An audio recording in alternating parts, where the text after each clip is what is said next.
do you call an octopus? Hold on. It's not an octopus. Okay, start over. What do you call octopus triplets that look exactly alike? Tentacle. I'm Anthony. I'm Kirby. I'm Katie. And I'm Jim. Welcome to issue number 153 of the Crimson Cowl Comic Club podcast. Each and every week we meet here to talk about comic books. We have an action-packed show for you today. In the club discussion, we will be talking about the one-shot tie-in to the Wonder Woman 84 movie, which is Wonder Woman 84, Museum Mayhem, as well as book number 2 of 3 for Batman, The Three Jokers. Then we'll do some weekly reviews consisting of books both old and new. And over in the news segment, we will do our part 2 of our previews preview for the independent titles and the giant catalog for comic book publishers and merchandise and shirts and whatever. So that is going to be the show for you here. But first, we're going to kick it off with Wonder Woman 84 Museum Mayhem, issue number 1. In these tales that tie into the upcoming Warner Brothers movie Wonder Woman 1984, when a failed burglary attempt causes a hostage situation at the Smithsonian Museum of Natural History, Diana Prince is forced to leave her teenage tour group behind so that Wonder Woman can save the day. All right. DC doesn't do a lot of these. And Marvel likes to always do the little preludes, 1 or 2 issue preludes going into their new Marvel Studios movie. But DC in the last year or so, they did a couple little tie-ins for the DC CW shows.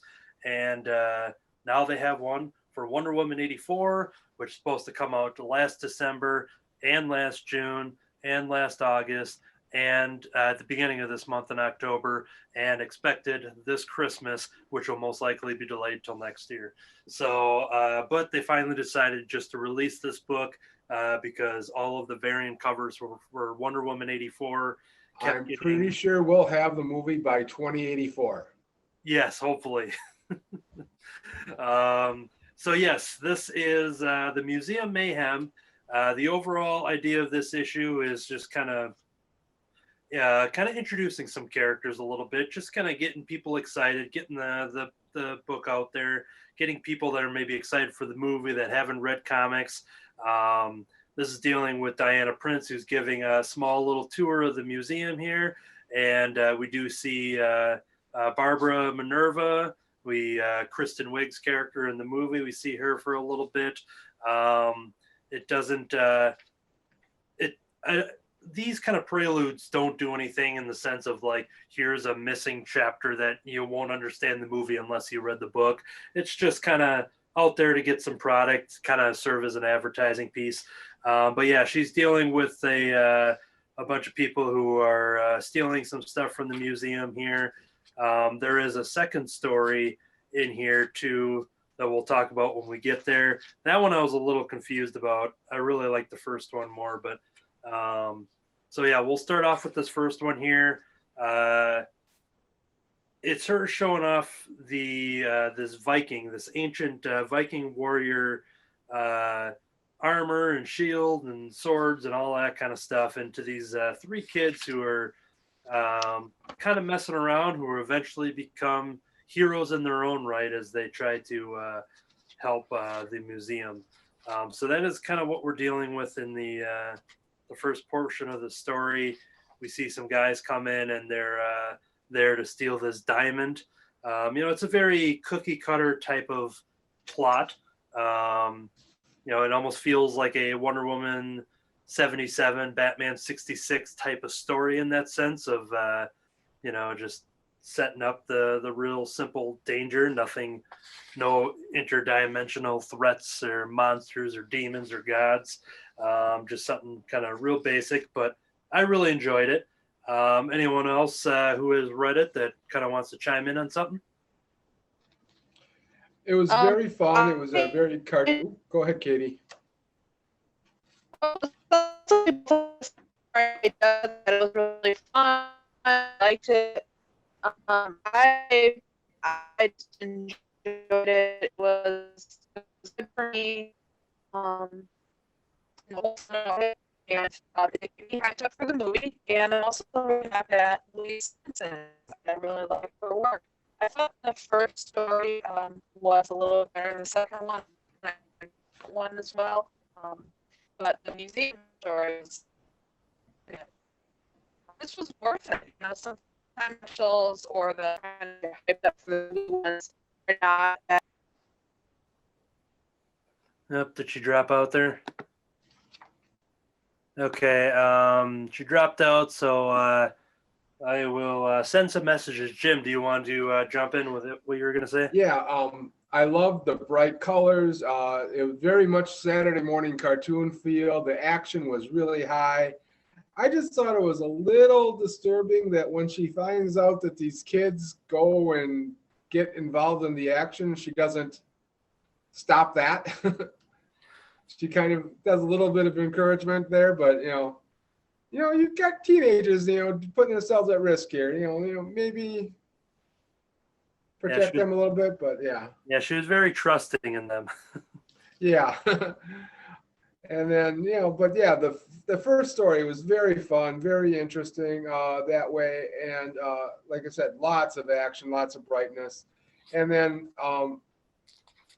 it just fits in with the promos as far as the style of what she's wearing, what you see, how you see Kristen Wiig, the Barbara Minerva looks very much like Kristen, at least the early versions of Kristen in the movie. And Katie, your audio was a little choppy when you had dropped out. Was there anything else that you wanted to try to add at all? No, I'm good. It's fun. I like it a lot. That's worth saying.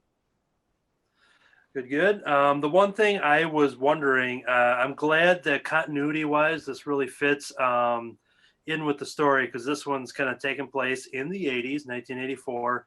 And what I really like that the writer did a great job of kind of pulling stuff from the 80s. It's very, I'm sure we'll see a lot of it in the movie when it comes to music and outfits and just, technology type of items and stuff. But this particular, you could see that the writer did their research, because you see a Snickers ad in here, and Snickers were invented in 1930s. So it's been a good 55 years or so that this candy bar has been existing. So I like that they kind of threw that into the story.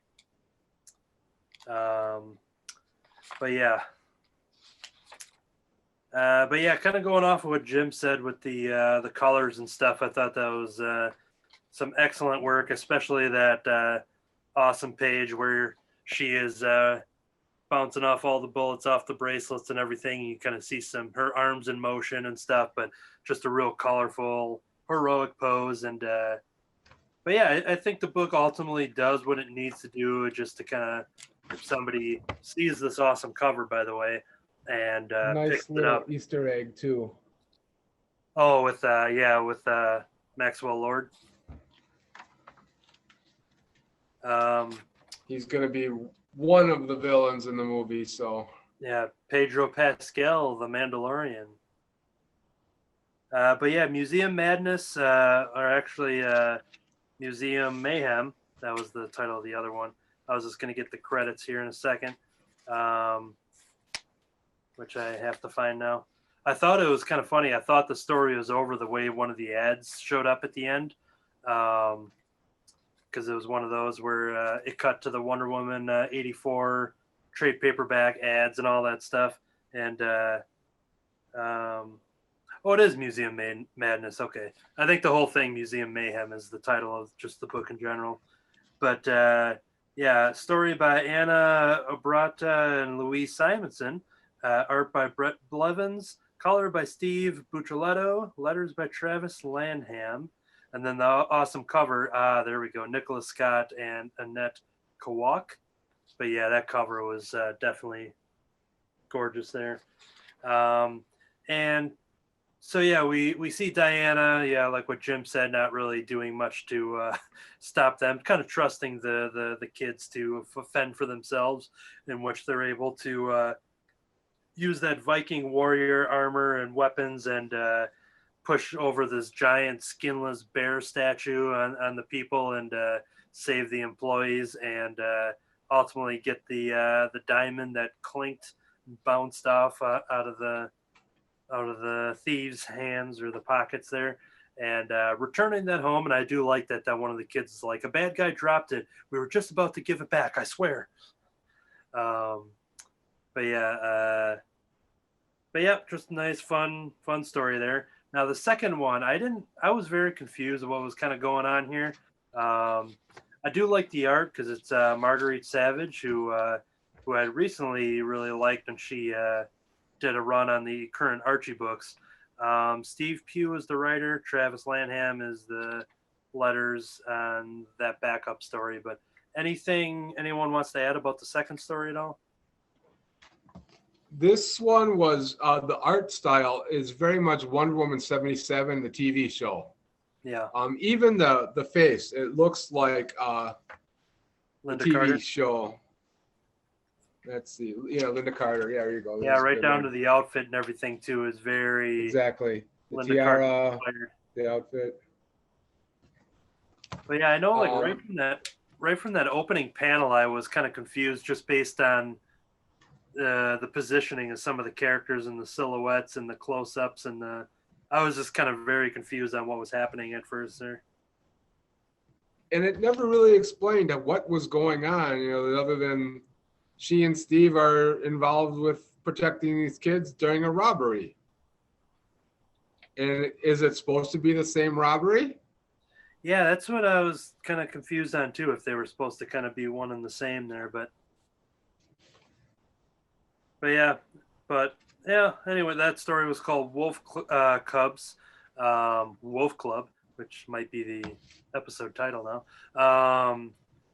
But yeah, the art for me was the winner in that one there. So instead of the kids being the heroes, the kids actually stole her lasso, and she had to go track him down. And there was this little bit older kid whose dad had been a tycoon, and he's organizing the kids into a criminal gang. And of course, Wonder Woman gets to turn him around and say, hey, all the skills you're using to run these kids, you can also use them to be a good leader. And she says, I'm giving you a second chance and I'll be watching. And that's basically the story. It was like,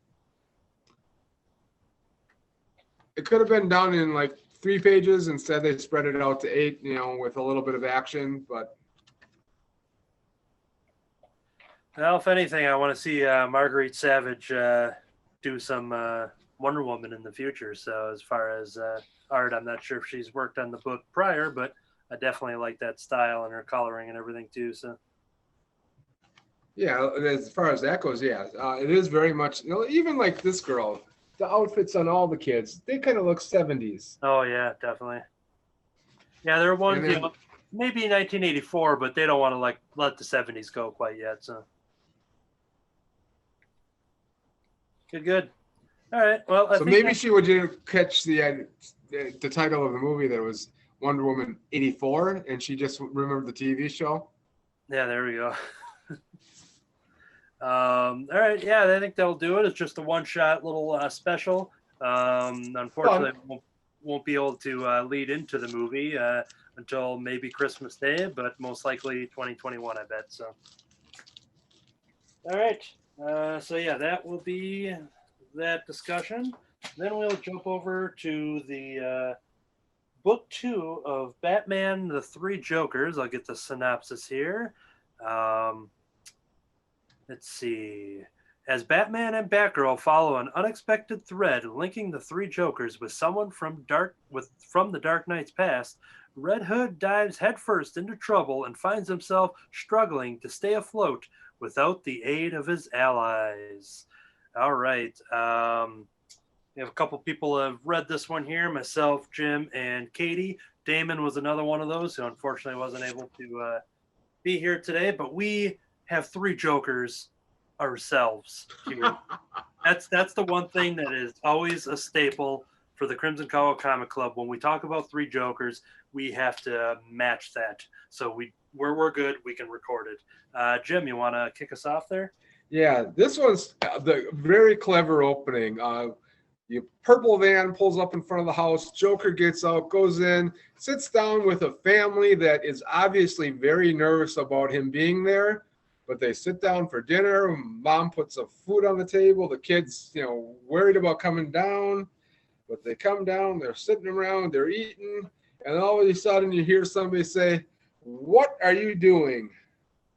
And the scene disappears, and it is the comedian Joker sitting in a barren house with a couple of mannequins and stuffed animals, pretending to eat his dinner, and the criminal saying, "What are you doing and with whom?"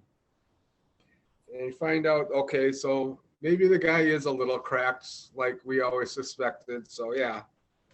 And from there, we go into scenes of madness, and the police are involved, and they're wanting to check out a scene, but Batman's already there. And then goes on the investigation. Batman says he's going to take the investigation over. He and Batgirl go out and go do their thing. And we see what Joker, in the meantime, has been doing to Jason Todd. Red Hood, who in last issue was the one that killed the third Joker, the Clown. And for killing, he's also going to be on, in addition to being on the Joker's hit list, Batman's not going to be very happy with him either. So now the Joker gets to deal with Jason. And for those of you who are familiar with Batman lore, Jason Todd was the second Robin, and in 1985, I'm thinking, DC was wondering what to do with Jason Todd because a lot of fans didn't like him, a lot of fans did. They had this idea for a storyline, and they had a thing where you could call in and determine the fate of the second Robin, and by a fairly slim margin, it was decided that he should be killed off. And in a story called Death in the Family, Joker killed Jason Todd. Well, now Joker's back to finish that job, apparently. He's got it in his mind that they're down a Joker. Now, since you've already been wearing the Red Hood, which was a costume that one of the Jokers had worn in the past before he became the Joker, you're the next candidate for the spot. And what we see what Joker puts him through to get to that. In the meantime, Batman and Batgirl figure out where he's at, and they have to go through a pool full of zombied Jokers, which is a pretty gruesome scene. Yeah. Batman's ready to beat him up. There you go. And Batman says, look, a lot of Jokers, and Batgirl reminds him, no, a lot of victims. So they have to, as gently as possible, fight their way through these zombified Joker people in order to get to where Jason is.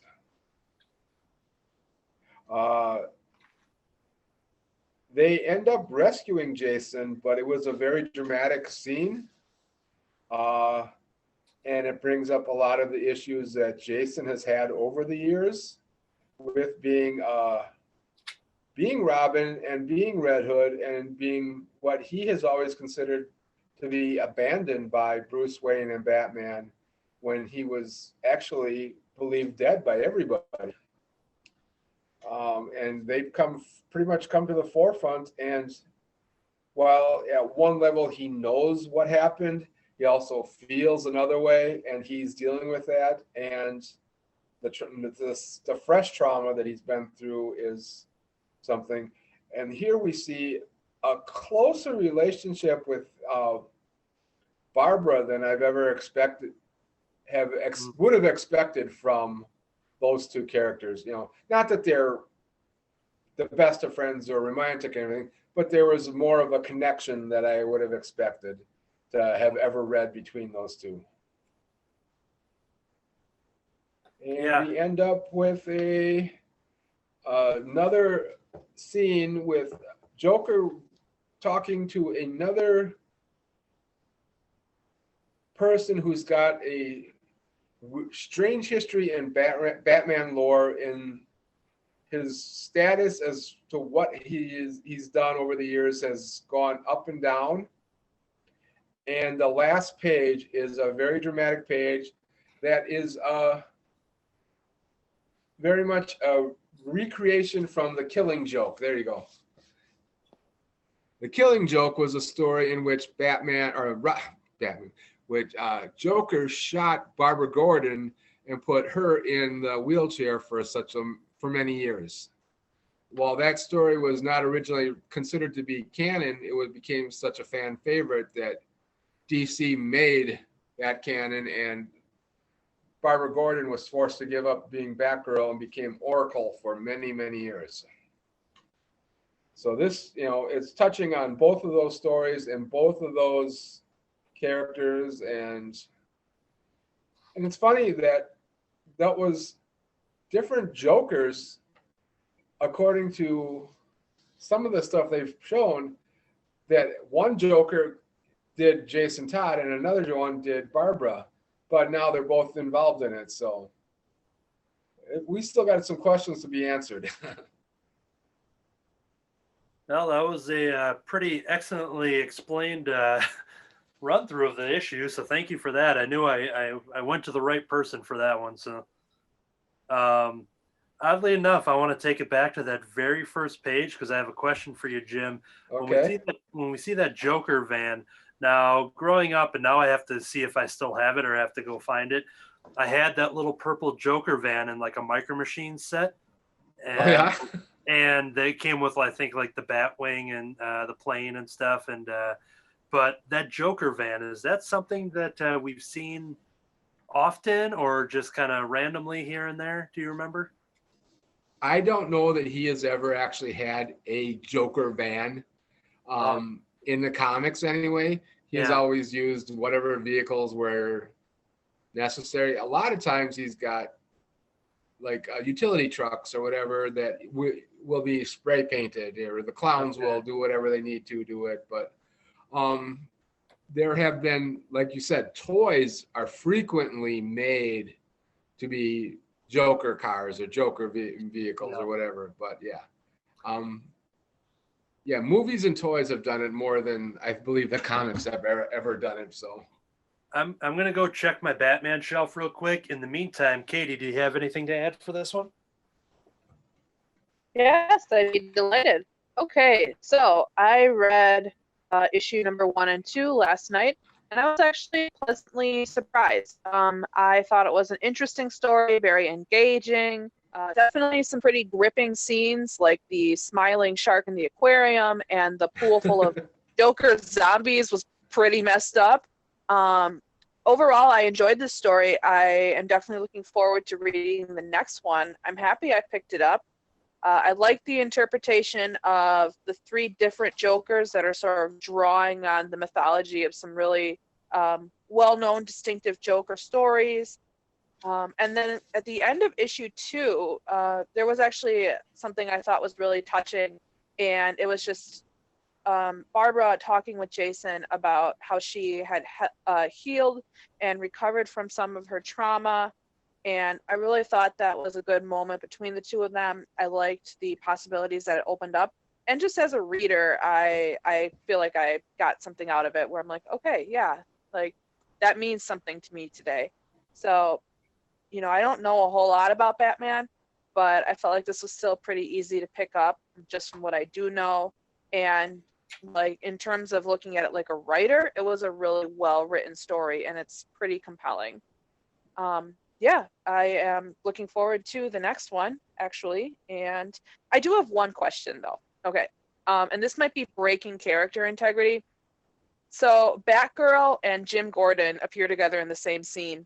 Jim seems like a pretty smart guy. How come he hasn't figured out that Batgirl is his daughter? He's wearing a cape and a mask, right? Like in seriousness, like does she change her voice or something, or does Jim kind of know and just not say anything to respect his daughter's wishes? How's that work? There have been times when he does know, and then they've Okay. gone back and forth on that and changed it. I believe currently he does not know, or he doesn't technically know, he suspects, but I think that's the current status. So, Okay. but they And have then- changed that over the time. Yeah, right, for sure. And then just in terms of continuity, this is a Black Label book. Is this connected to the current Batman continuity or not really? It does not seem to be. Although the concept of three Jokers comes out of regular continuity from in 2013 or 14, I believe, was Okay. a Justice League story where Batman was in the Mobius chair, which was a chair that let him have access to basically all the knowledge in the universe. And Okay. before he gave it up, he asked, "Who is the Joker?" And the chair told him that there were three of them. Oh, And that wow. concept has been left on the wayside until now, when Jeff Johns, who was a Justice League writer back then, is bringing this story to us now. So my question to you, I'm wondering too, how is this going to affect continuity, since it's not following current continuity, but it does have its origins in past continuity. So Yeah. I'm curious Cool. how it's going to come out too. Interesting. Well, I appreciate your help. Thank you. Yeah. Yeah, and jumping off of that identity thing between Batgirl and Jim Gordon, I always have that same thinking when I read any Spider-Man comic, because I always forget like who knows the identity, and it's always just that ongoing question. And then going back to that scene with the pool of bodies and stuff like that, like 5 or 6 pages was just so. I felt so tense, like it was such a great horror movie moment, and so if that was like represented in a movie, I would just be sitting there on edge. And yeah, it was very excellently done. And then I want to show off an item that I've been holding on for an exactly 31 years, which is the Joker van. Everybody, Micro That's Machine cool. Joker van. Yep, I was excited. That's the red one. Well, it's more purple on the screen. It may look a little different. Right, because that one that you're showing is based, well, for some reason it's labeled as the original 1980 whatever Batman movie. 89. Yeah, so that was from that movie that when it was put out. Yeah. But they also have the purple cartoony one, but that's part of the Imagine Next sets. They have like the Asylum and all that stuff, all those toys. Yeah, this one. Maybe Jason. I was gonna say maybe Jason Fabok had that toy, and that's what inspired him in this drawing. Yeah, if that's true, when conventions come back, I think there's just enough room on the roof here to get him to, scribble his initials. There at you least. go. But yeah, in person, this one's more like a more maroon leaning towards red than purple. But yeah. But yeah, now here's an item that I will have to make sure I hold on for another 31 years. All right. Any other final thoughts on Batman 3 Jokers #2? What? All right. I think we will move right on. That's what he's showing us. Oh, hold on. I got to go to your screen here. Okay. Oh, yeah. Oh, yeah. Yeah, I think that's the same item here. The colors are just not showing up like they should. So, it is 31 years old. Yeah. All right. And yeah, so we'll have one more book in this series to talk about, which I think comes out at the end of October, if I'm not mistaken. Oh, and we got another playing card. Oh, yes. So, yeah. Batgirl and Joker. Really enjoying that book. So we will return to conclude this series by the time when book 3 comes out. We won't talk about the finale until we've read it, basically. So, all right. Come on. We will move on to the weekly reviews.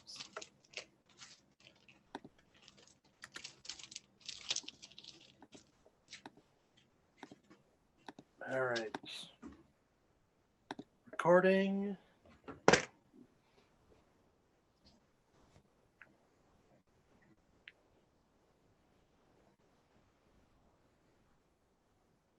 Okay. Welcome to the weekly review section. We're going to go all around the internet and talk about the books that we've been reading, both new and old.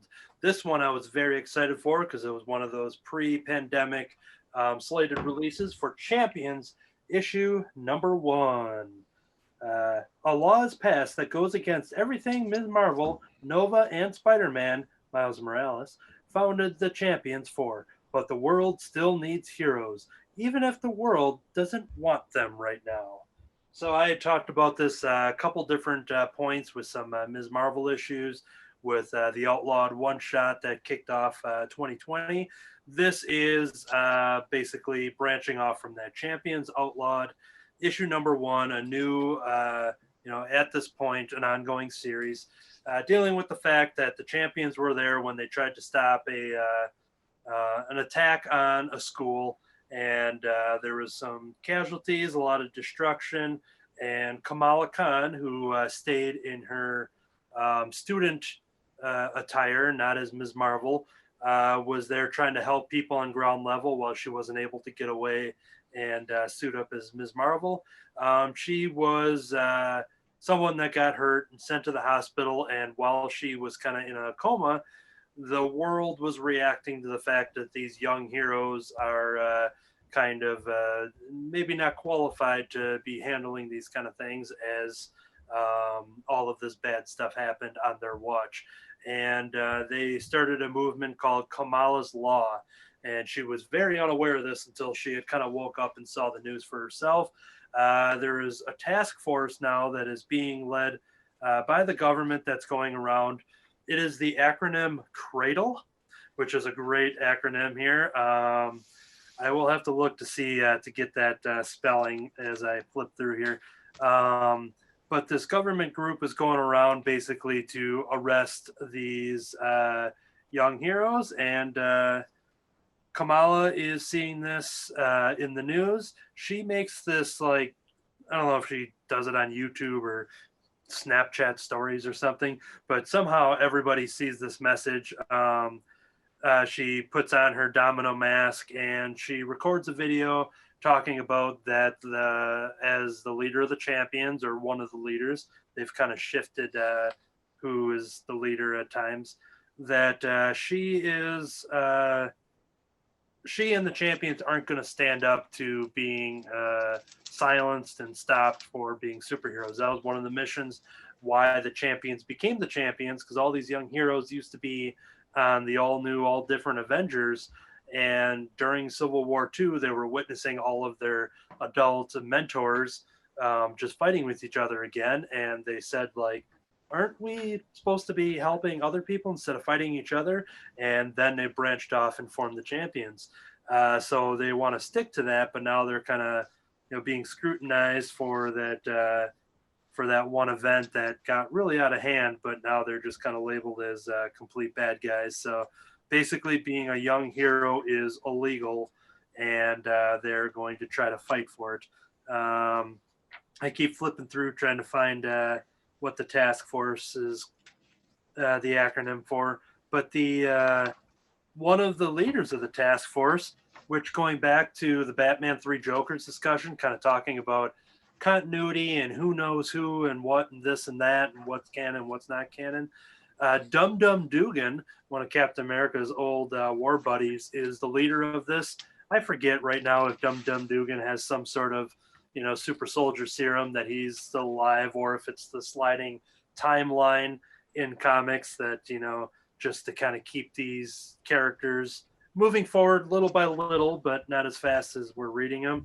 But Dum Dum Dugan is in this, so I kind of like that. And all of the Champions are kind of locked down in a secret underground location and trying to figure out what's going on. And they're not necessarily agreeing with Kamala, or I should say Ms. Marvel, kind of speaking for them. They're like, hey, we never actually kind of talked about the message we were going to send out to the public, but Ms. Marvel, the fact that it's being called Kamala's Law, she probably kind of took a little, took that personally and decided just to act outside the group. So there's a little tension going on there. But dang, I wish I still haven't found Child Hero Reconnaissance and Disruption Law Enforcement. Was that an excellent guess, or did you look it up? I looked it up. Okay. I remembered about where it was, so. Yeah. Yep, that's it. But I thought Cradle was kind of funny. Just and then one of the characters has this quip to come back. Shouldn't it be CHRADLE? Yep. I can't tell. That looks like it might be a Squirrel Girl. Yeah, there. I think she was the one. Yeah, and actually, now that you say that, yep, here it is. Oh yeah, it says not now Squirrel Girl. Yep, Squirrel Girl said that. Yeah, so that's pretty hilarious. But yeah, it was really good. It still had some, some good like humor moments, but it is really serious with what's going on, and I highly enjoyed it, and I'm excited to follow along. And I should say that there's somebody. The only thing I'll tease here is that there's somebody amongst the ranks of the champions that is kind of giving, that is a mole, so to speak, is kind of giving Cradle a little heads up on their new secret location. That is one of those last page reveals that gets you very excited to pick up issue 2. So I'm so happy this is continuing, because with the pandemic, I wasn't sure if they were just going to wipe it clean and, maybe adapt it into some other kind of story. So I'm glad that just kind of things are now starting to ramp up again. So that is this now an ongoing series? At the moment, I think it is. I don't see any kind of limited numbering. Champions. I remember originally being solicited as one of 5 or a 5 issue. Oh, is that right? Well, maybe Yeah. maybe that's it. In the run prior to this, Champions has had 2 different number 1 reboots using the same team and everything. So those were all like, technically billed as an ongoing series. So I'm just kind of hoping that maybe that's what this is. But yeah, maybe it is a limited, like you had said. Speaking of which, in the last run, Champions issue number 7 was my first appearance in a Marvel comic book, where they used one of my tweets that I was hashtagging Marvel Champions, and I got Stan Lee to sign my first appearance in a Marvel comic book there. Nice. But guarantee I am the only person in the world with a Champions number 7 signed by Stan Lee, because he had nothing to do with it beyond co-creating all of the original characters that inspired these young versions. And someone should send this video to Kurt, because he would get very nervous that I have this signed Stan Lee comic that I'm just throwing around like it's nothing. So, yep, that's that. I'm just going to toss that over here without even looking. Just kidding. I was still holding it. And the other one was bagged and board. So, all right. Champions number 1. I liked it. Kirby. All right. For an answer to your Dum Dum Dugan question, Yes. you're not going to hear it here, but if you want to hear it, I might have some information for you on Under the Cowl of MS in one of the next 2 podcasts. So subscribe to Under the Cowl of MS wherever you get your podcast. That is a great crossover promotion. All right, I picked up Grimm Tales of Terror Quarterly Hellfire with the Crimson Cowl female outfit on there. And for centuries, the Order of the Secret Circle has lurked in the shadows, reinventing itself for each new generation. It has gone by many names: the Order of the Temple of the East, the Order of Knights, and the Hellfire Club. And it seeks to bend the 12 demons of hell to its will. In 1912, Aleister Crowley took control of Hellfire and attempted to bring the great beast under his control. While ultimately failing, the ripples from that dark spell echo to the present, calling forth a new congregation who seek to reform Hellfire and tap into the evil power it promises. Basically, a group tried to summon the demon from hell, and another group came in and attacked them, took them down, burned down the building. Building was reconstructed. Someone else bought the building. They didn't know there were caves down below. Some people escaped and stuff. It's kind of interesting because this little group of characters, I'm not really sure who they all are in the long run, but it talks about going on in the beginning of next year with this story. But gentleman right here in the middle is Shang-Chi from what I'm getting. So I'm kind of curious who all the other characters are and what they're going to do with it. But yeah, basically they try to resurrect demon from hell. They fail. Place gets burned down. They don't know about the caves underneath. Someone escapes or whatever, gets in the cave. Someone else buys the property, builds on it. That gets burned down. And it just keeps getting cursed as it goes along. And then you see a group of kids go into the burnt remains of the final building. And, of course, you get a bunch of kids together and drinking and everything else. And you got to do a little hell raising, bring out whatever, the Ouija board or whatever to summon the demons and just play around. And then you get what you deserve. And never know what's going to come out of the ground and attack you, so I don't want to give the ending away what happens with those children and everything. But this was a really fun story. I like how they played with Aleister Crowley and everything, and all the different characters, and just Grimm Tales of Terror is always a fun little stories. So check it out. Excellent, Jim. All right, I have Batman 100, the landmark issue. In addition to being a great big 100 pages, no, it's not 100 pages. It's like 48 pages, but being an oversized issue and a high, anniversary issue, it is also essentially it is the culmination of the Joker War. There are a couple of aftermath issues still coming out, but this is the end of the main story.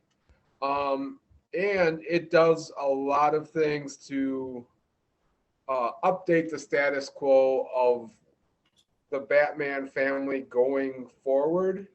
Not all of them are completely resolved, but at least some of them are set off. I talked a lot about Batgirl's history in the Joker, the three Jokers. Starting out with this one, we see Batgirl standing in her clock tower and saying, "Computer on, activate all the stuff." And then she takes off the cowl and puts on the glasses, and she is now Oracle. Oracle is back online. Is Batgirl not going to be around? Well, the Batgirl comic book's not going to be around after the next issue. It is ending with number 75. And apparently from this story, she is going to be running as the Oracle from now on, which would kind of fit with what we saw in, was it in the Detective 1027 story where, or one of the recent anthologies had a story where Harper and Orphan decide that they needed some new costumes, and they break into the clock tower and they take some of Batgirl's old costumes and they put the symbol on their chest. And we see that now in this story that Spoiler and Orphan are now actually wearing bat symbols when they go out and fight, and they're alongside Nightwing, who is leading the Bat family because Batman is busy fighting the Joker, and the Joker has put on his own bat suit, which actually kind of looks really cool. Yeah, that would make a great action figure. It would. You didn't order it already, did you? If it was, I will. I read the issue though. Okay, I thought maybe you actually ordered it the way you said that. That would make a great action figure, and here it is. Oh wait, that's Beetle Bailey. But yeah, so we see Joker's interpretation of what Batman would be doing in the future, which is another cool looking bat costume. And Joker didn't like put any of that toxin smoke into your face at all, did he? Maybe that's what it is. Oh no, Jim. Jim.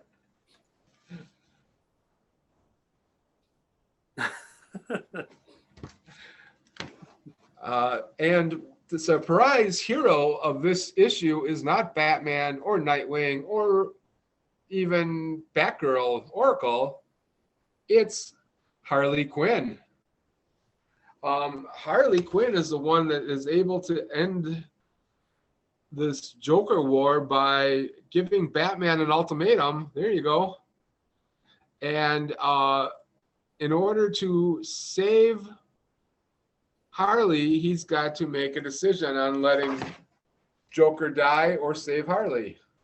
What? That was Jeff the Land Shark. I'm sorry. Yeah, this is wrong series. Go on. Kirby wasn't even here to see that. We see the brand new dawn in Gotham City. The sun comes out, everything looks nice and clean. And Batman's visiting Harley in the hospital.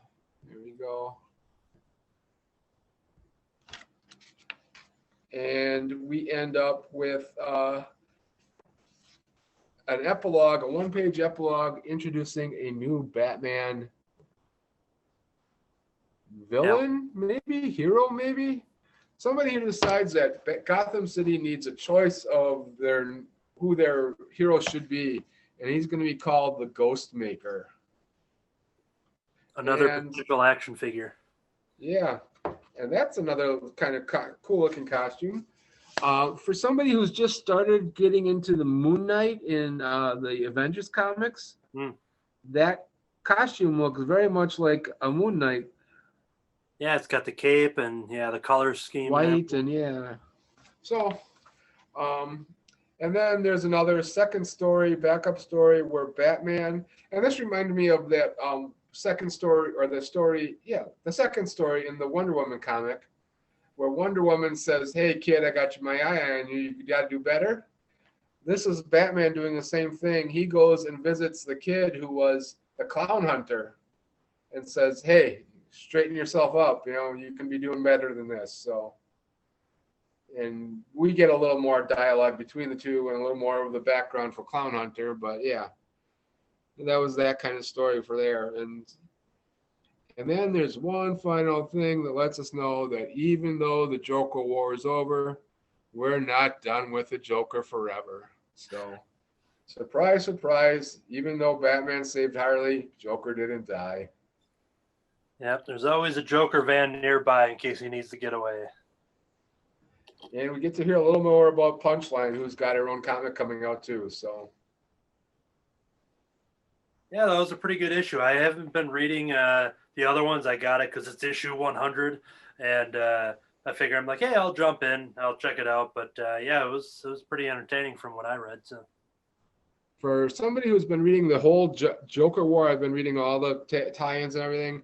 And with only a couple more issues to go, like I think there's Batgirl and Nightwing 75 are both going to be aftermath issues. I think they have wrapped it up pretty well. And they've at least put it in a place where changes in the Bat family won't be as shocking as they might have been otherwise, given what's kind of been leaked about the direction of both Batman and some of the other characters for the next year. So it at least sets it up for that a little bit. all right, good. Batman 100. Cool cover too, you know. Yeah, the double, both front and back connecting, split down the middle in a way too. Batman and Joker. Cool. All right. My next title here, I decided to throw in Black Widow, issue number 2. Something is very wrong with Natasha Romanoff. She's happy. Remember, retirement definitely agrees with the world's deadliest woman as she revels in the perfect life she never even dreamed she could have. But scratch the surface of the perfect life, and you'll find something very wrong. And a woman like Nat just can't help but scratch.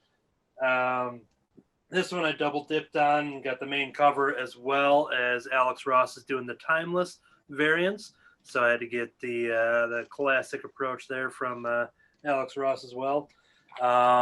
Really liking this book. 2 issues in. Kelly Thompson, Elena Casagrande, Jordi Belair, Corey Petit as the creative team. Pre-pandemic, some of the issues of some copies of issue 1 made it to shops before they were all like kind of put on hold. So actually had a second release of number 1 because of the movie moving. But by the time they decided to come back, the movie moved once again, but it was time to get the story going. Natasha Romanoff in that first issue setup was basically in the middle of a mission, got thrown out of the window. We cut to 3 months later, and suddenly she's living this like crazy, normal, like suburban type life. And Clint Barton and the Winter Soldier, Bucky, were both basically trying to track down what happened to Nat. And they find her, they see her on television, like walking just casually in like a storefront or something when the news is on. And they're like, that was her right there, right? And I think so. So they went to, let's say it's like San Francisco or something. I think it's just kind of getting out of the New York lifestyle, I assume. She's in California, Sausalito. So this series is kind of focusing on them, observing her, just kind of spying on her, seeing what's going on, being like, is that really Nat? Is she under some mind control? She's living this normal life. She's having a happy life. She's living with somebody that they don't know who it is. And Clint decides to kind of go undercover. And there's a scene where he goes into her garage. She's working on her motorcycle and sitting at a workbench, and the garage is open, and he's just walking on the sidewalk. And he, said he couldn't help but notice the bike, and they kind of talk, and they have this whole conversation for several pages. And she meets a boyfriend or a husband, a fiance, James, and then all of a sudden a little kid comes running in, which I think this is funny. So Kelly Thompson is the co-creator on Jeff the Land Shark. If you're watching the YouTube video, you just saw me hold up his action figure, and we talk about him almost every week. But this little boy comes walking in who's wearing this little shark outfit. If you look in the background of things, like Jeff the Land Shark is showing up in a bunch of like weird spots throughout the Marvel universe. Everyone's just kind of putting, shark things all over the place. But this little boy shows up wearing the shark pajamas, and we find out that Nat is a mother. And Clint goes back and talks to Bucky and says like, I just had a whole conversation with her, and there was no like secret code spy winks or code words of saying like, help me, I'm being trapped or mind washed or whatever. And he's just like, yeah, she's just kind of having a normal life, so maybe we should just kind of leave her alone. Like, are we really rescuing her from this? And it just really, the series so far is very different, very suspicious, but she still has some fighting skills that she sort of has kind of hidden away. At the end of that first issue, we saw that the Marvel villain Arcade is behind this of some sort, but there is one other person that Arcade is answering to, which I won't spoil. That's for you to check out. But yeah, this book, Kelly Thompson, just one of my favorite writers over the last couple of years, just been crushing on everything. She's one of those names that I see her on something. I talked about how she wrote a mini series on Nancy Drew, something I wouldn't normally read, but I saw her name on it. So I'm like, yep, I'm reading it because Kelly Thompson. So she's becoming one of those creators that I basically will follow anywhere, and she hasn't disappointed me yet. Writing some X-Men, and she's done the Gwenpool, West Coast Avengers. She's done the Rogue and Gambit, both of those miniseries. Sabrina, she's currently writing the Sabrina Something Wicked, the second arc of that series. So she's awesome, and this book is also awesome. So if you want kind of a new little approach of kind of getting out of the Red Room type stories for Black Widow, then I think this is definitely a new, fresh direction. And speaking of the Under the Cowl of MS podcast, Kirby was talking about how Marvel is doing these commemorative covers for Chadwick Boseman, and much like this one here, you have a awesome art on the back here, art by Aletha E. Martinez. But yep, so some awesome rest in power tributes going on for Chadwick Boseman there too. So, all right.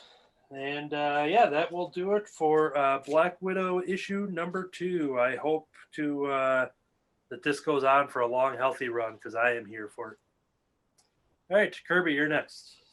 Sticking with the Crowley's family, we got Victor Crowley's Hatchet, Halloween Tales 2.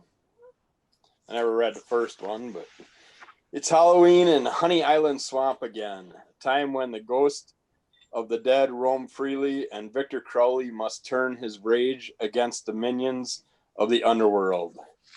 It has 3 different stories of All Hallows Eve in here. I wanted to read this little insert in here for Anthony so he can be aware of what might happen in his future. Oh, no.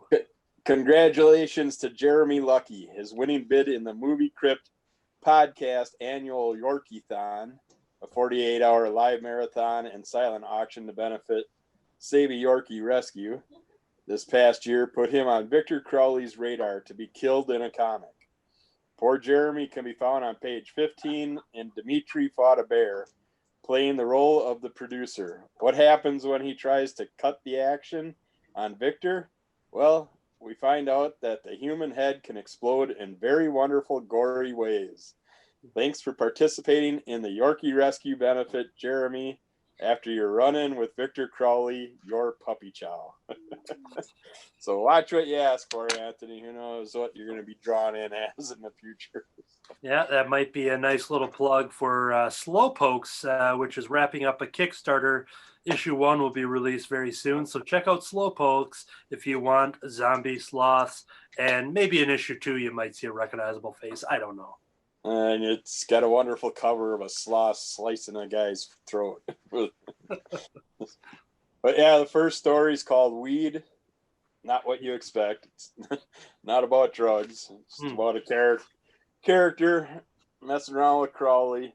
It's about the old Kevin Nealon show, Weeds. Yeah, yep. He kind of looks like Kevin Nealon.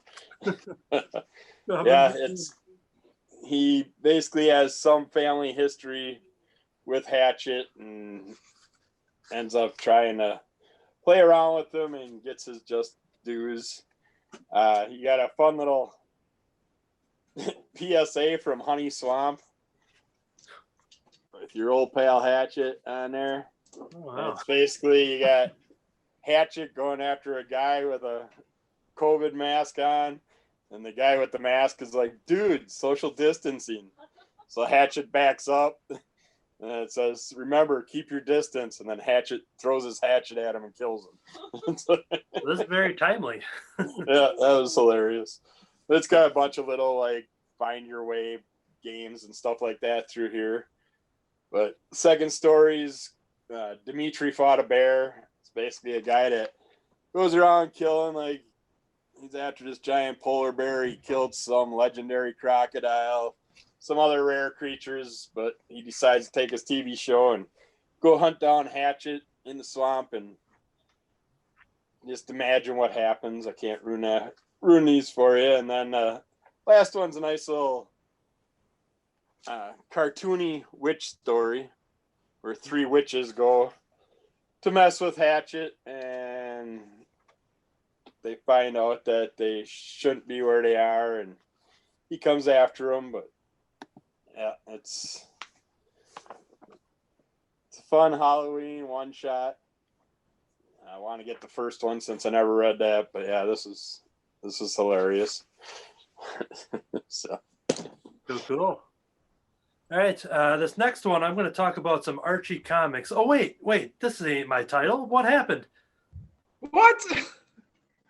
No, I'm going to talk about Archie this time. I got this book because of the cover. Yes. I saw this in the previews, and it's like, I've seen that before. I remember that. Now, I can't remember if it was the cover of a book I read or just in one of the stories I read when I was a kid, but my aunt and uncle always had stacks and stacks of these Archie's Digest, and I remember this picture. I can't find it. I can't find any references to it anymore. So I don't know if this is a recreation of an old story or whatever, but I saw this picture and I bought the book. And we're talking about this was Jughead in a Halloween costume as a hot dog. right. And the dogs are salivating after him. Well, that looks like Dan Parent art there. So my guess is that either Dan Parent did it originally because he's been with the company for 30 years, but if it's even older than that, maybe he, like you said, kind of repurposed it. So, but this was it's Archie. It's nice, light, fun stories. Most of them are Halloween themed. So that's a nice change from the horror stuff that I would usually buy for Halloween. You get a little bit of variety of Archie, Jughead, there's some Mr. Weatherby stories. This one's, I don't remember. Igor and Freddy. I don't know if they're regular ongoing characters for Archie. Yeah, I don't know. They might. No, I don't know those. But they're like a couple of mad scientists, so and just all the fun of Archie stories. And each story is only like 4 or 5 pages long. Some of them are only 1 page long. So I was just hoping Damon would be here so I could share it with him. But since he could take the day off, it's just something I saw, and it's like, I remember that. I have to get it again. So I didn't find the same story that I remembered, but yeah, just that picture was really cool. So, well, if you really want to put a time capsule on that image, you could email Dan Parent. He could draw you in a hot dog costume if you want, in an Archie style. That's hitting too close to the mark. Okay. But yeah, I think next time when Damon shows up, I think we all should bring an Archie comic to review and a round of Archie, a world of Archie, if you will. Well, speaking of, there's going to be an Archie holiday book coming out again this year. Yeah, there we go. I'm down for that. That was fun. Excellent. All right. The last thing I will be talking about for the start of our last round here is another Archie. No. What's that? Another Archie. Yes. Jeff Lemire's version of Archie. No, this is Jeff Lemire's Royal City, but the hardcover collection. I had talked about this book as it was coming out. As it was coming out in single issues. Absolutely loved it, and I knew it was going to be one of those I had to double dip for in hardcover collection. In a return to the literary and thematic territory of Jeff Lemire's breakthrough graphic novel Essex County, Royal City follows Patrick Pike, a fading literary star who reluctantly returns to the once thriving factory town where he grew up. There, Patrick is quickly drawn back into the dramas of his 2 adult siblings, his overbearing mother, and his browbeaten father, all of whom are still haunted by different versions of his youngest brother, Tommy, who drowned decades ago. This was a story I didn't know much about. I bought it for the name alone, and it is such a riveting reveal, real early. I think it's right away in that first issue, of just how all of these siblings are kind of coming together over there's an illness in the family, and you find out that they're all talking to this character Tommy, who you find out is a different age of how they look back at their younger brother who had tragically drowned. And it's crazy where you just see all these different versions and they're all kind of like talking to him. And there's just so many family problems going on in this, and the way that this character is the thread of it all. And it is an amazing story. This hardcover collection has all the issues. It has a bunch of bonus stuff, including the variant covers. Has I think some sketches that shows, you know, like concept sketches, early promo art, and then it includes the pencils, kind of showing his process. Jeff Lemire is the writer and the artist, and the colorer as well.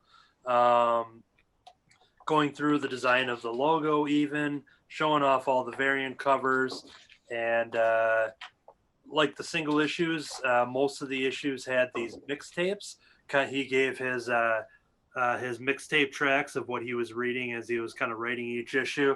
And music does play a part into the story and the character of Tommy as well. So I was glad that all that stuff there was collected. And then it has an introduction essay from Royal City #1 that was included as well. So basically any of the extras that had come in the single issues, if you had missed out on those, they actually are collected in this as well. So I stand by this story a lot. I think it's a great thing, a great piece, a very self-contained story to kind of pass to somebody who's never read a comic book before, to really show the power of the written word and art coming together, because this is just an awesome collection. So I'm just got this in the mail. I'm excited to reread it, but this is Jeff Lemire's Royal City. All right, and Kirby with our final title, Vampirella, Trial of the Soul, which features the introduction of a brand new enemy for the daughter of Draculon. The first appearance of a brand new big bad for Vampirella. Does Vampirella have a soul? That is the question being asked by an immortal wizard king who has come to determine her fate. If she does, she will be spared. If not, he must destroy her no matter what. It starts out with this character and they're fooling around, having a good time. And then she finds out that he's kind of like studying her, trying to figure out whether or not she's got a soul. So she gets angry and attacks him. And he just starts out, I really got the whole Blade feeling from this character. But I can't think of what his name is, but he works for a bunch of other immortals, and he goes around destroying anybody that's, whether they're good or bad, if they aren't I don't know how to say it, fully on their side. And it's like they're worried, even though she goes around killing all these massive bad guys and all this stuff and has done all this good throughout the years. If she doesn't have a soul, they want her dead. That's the whole panel of immortals. His John the Presbyter, Presbyter.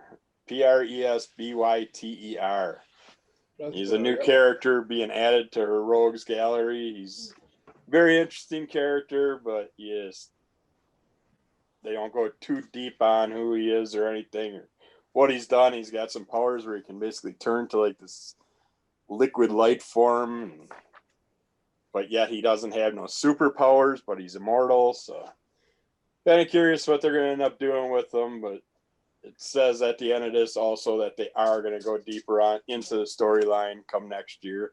So we'll find out more then. But and of course with Vampirella, if you like these at all, there's only like 50 different covers for each issue that comes out. So, but yeah. Yeah, if you were only getting Vampirella comics, you'd probably still have a huge comic book collection by buying all the covers. So, yeah, you could get one run and have a long box full, probably. Good.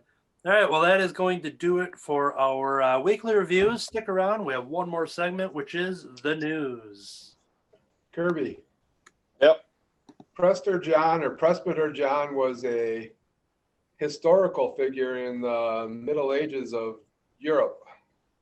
Okay. King and of kind of legend. All right. So it's probably some kind of, he was supposed to be a descendant of the three magi, so it's probably a take on that character. Yeah, that would be my guess. I'm trying to see how many. Well, actually, there's 7 people on the Tribune here that he has to answer to. They don't give any of their names. They just talk about John. Well, actually, Erwin Gadishin is one name that's mentioned, but that's the only one. So. All right. We are recording. Here we go. Oh, I suppose I gotta get my list out.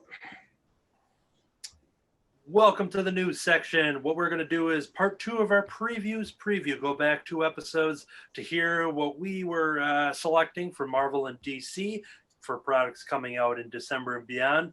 But for this week, we're going to do the rest of the giant catalog covering independent publishers and apparel, merchandise, things like that. A lot of order cutoffs, I think, are starting to happen on October 20th. So at the time of this recording, there's a couple days left for that. I don't actually have any brand new number 1s across the board. So I'm going to advertise an issue number 2 from Image Comics, which is going to be crossover number 2. Now, crossover number 1 is coming out on November 4th. It is a highly anticipated new series. This is by Donny Cates and Jeff Shaw. And I have it on pre-order. It was one of those things that, the variant cover had a Madman comic book on it. I was going to buy it anyways. And then all of a sudden I saw there was a Madman comic on the variant cover. I have no idea what the series is about. It's called Crossover. It's from Image Comics. I purposely am not reading the synopsis because it's one of those that I just want to open it up. Like the first normal cover is someone like sitting there like with a comic book and like all of the colors and the words and the panels are like bursting into this person's face and it's just some crazy stuff going on. They say that it's an introductory comic that you don't have to read anything else. I have no idea what it's about, but I'm super excited for it. And to kind of give some extra news for it, is that Crossover is Image Comics' biggest new series launch, highest ordered new series from Image Comics since Danger Girl number 1 in 1998. Now, one could think like, oh, well, wasn't Walking Dead huge? Well, Walking Dead number 1 actually was a very low print run comic because no one really expected much out of it. And obviously it became the juggernaut that it was. But this one, there's just been so much hype following Donny Cates online. There's a lot, like he was like giving a lot of retailer copies, PDFs and stuff to everybody. And there's tons of creators like I haven't seen in a long time. Tons of creators that are all like sending out like, hey, I read the advanced copy of this and that. And this is something big. And so issue number 2 is coming out in December, issue number 1 on November 4th. So if you want to be part of that excitement, you can check that out. That's Crossover issue number 1 and 2. I saw a headline regarding Crossover saying it's going to have the impact of the Watchmen. Now that was coming from Image, not from critics, but that's high praise, and that's a lot to really gamble on when you throw that word out there and when you throw out the big W word. So, all right, Kirby. Afterlift trade paperback. Rideshare driver Janice Chen has enough to deal with, from annoying passengers to overbearing parents. But when she picks up a pair of mysterious passengers who are pursued by otherworldly forces, Janice realizes that her already terrible day might be headed straight to hell. You got Chip Zdarsky, Jason Liu are taking care of this. And it features car chases, demon bounty hunters, and figuring out your place in this world and the next. Collects issues 1 through 5.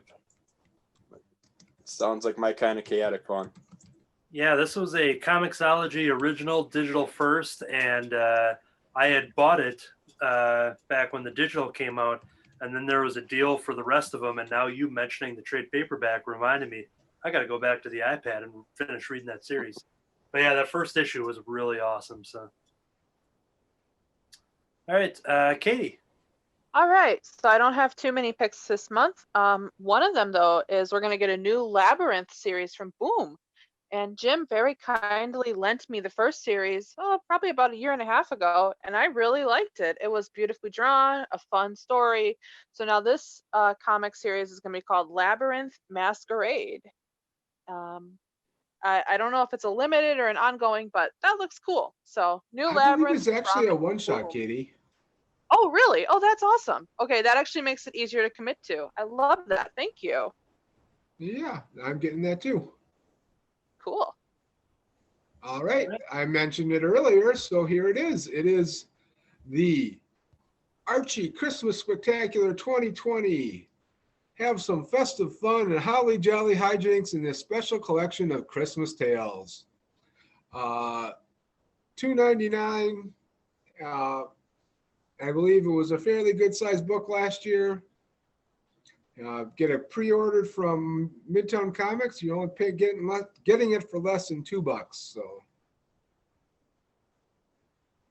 Cool. And talking about Christmas, Archie, the website talked about Dan Parent, longtime writer and artist for Archie Comics, opened up a new chapter of commissions where you can get yourself an Archie character with a Santa hat on or something. Get in the holiday spirit and get an original art piece. I think a 9x12 or otherwise discussed with him.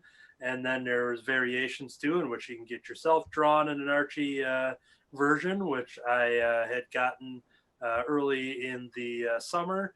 And then there's a new option that he offered too of getting the classic 3 on a straw, where you can get yourself drawn with Betty and Veronica all sharing a delicious milkshake, and maybe throw on some Santa hats too. So it's an extra plug there for Archie Comics for Christmas.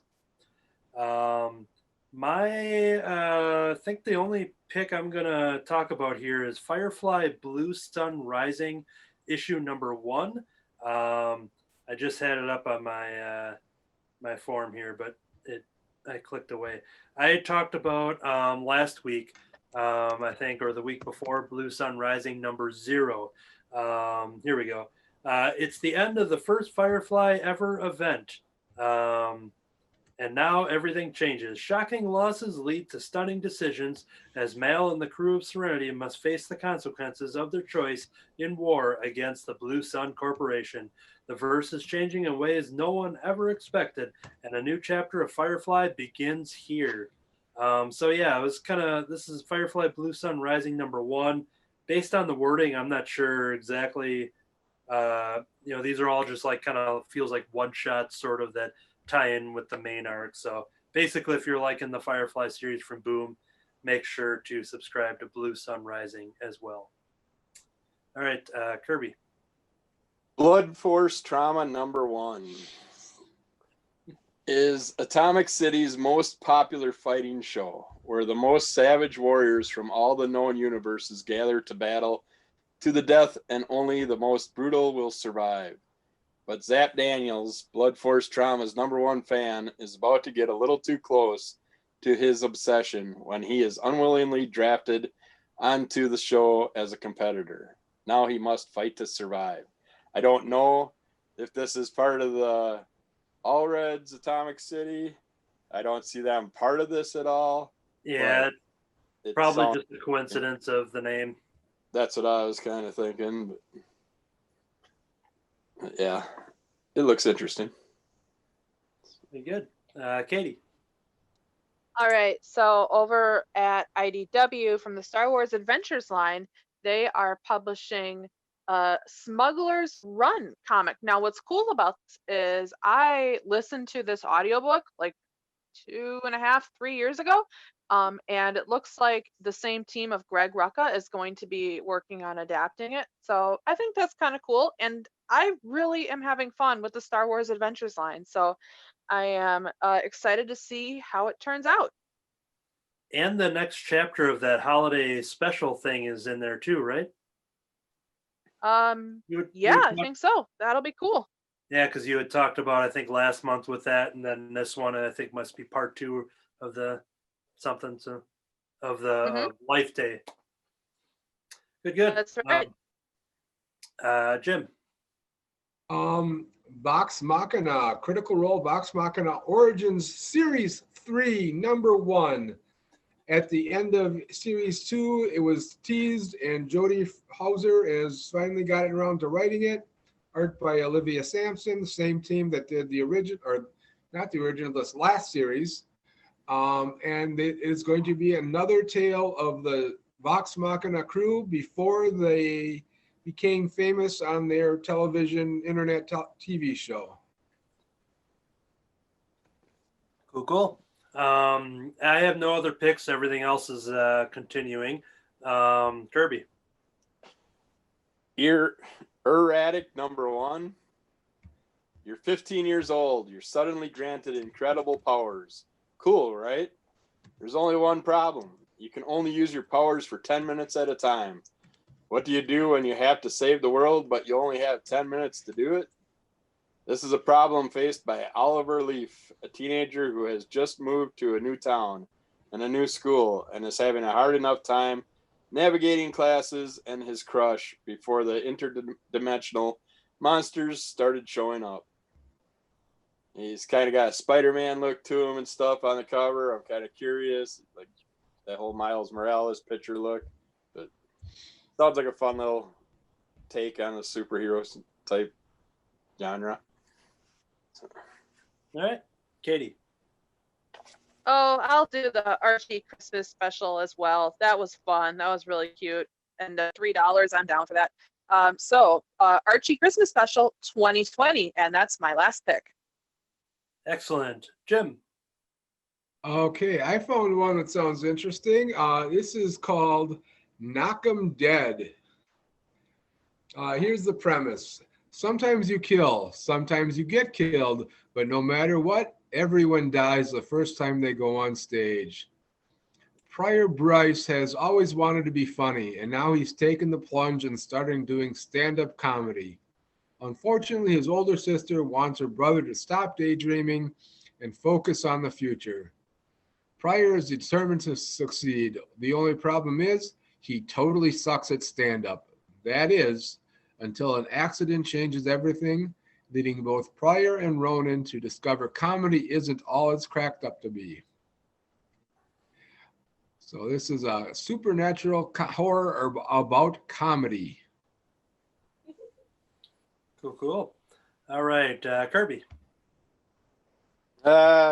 Just still scrolling through stuff, but I know I haven't read the first issues of these two, but Murder Hobo has All In at the Dragon's Stout, I think it is, and then Metal Shark Bro has What the Fun issue. So those are two that I'm still waiting on the first ones. Hopefully they're good. Be good, Jim. I found a one-shot called Postal Night Shift that, let's see, Return to Eden, Wyoming, and 2 thrilling tales from Top Cow's talented hunt winners. Can Sheriff Rory Magnum really maintain order in a town full of criminals? Plus, a glimpse inside the mind of Molly, Eden's own serial killing boogeyman. Now, I don't know if this is something that comes out of another series or not, but the cover seemed interesting, and I was like, okay, well, look at that. So for a few bucks, it's a little bit of another horror story to read. All right, Kirby. All right, the last thing I'll mention here is Star Bastard Loggerhead. It's a one-shot. Worlds collide in this one shot that has everyone's favorite space generated or space degenerate, can't speak anymore, crossing paths with the bloody beast of the bayou, finding themselves on an alien world and forced to fight to the death. Captain Grievous and Loggerhead are forced to work together to gain their freedom, just as much blood and swearing as you'd expect from a Starbastard and Loggerhead crossover. Another weird, interesting one. All right, take us home, Jim. What you got? All right, my last one is Post Americana from Image Comics. The Cheyenne Mountain installation, aka the Bubble, is the most sophisticated super bunker in the world. It was built to ensure the survival of America's executive branch of government and its most important citizens should the unthinkable happen.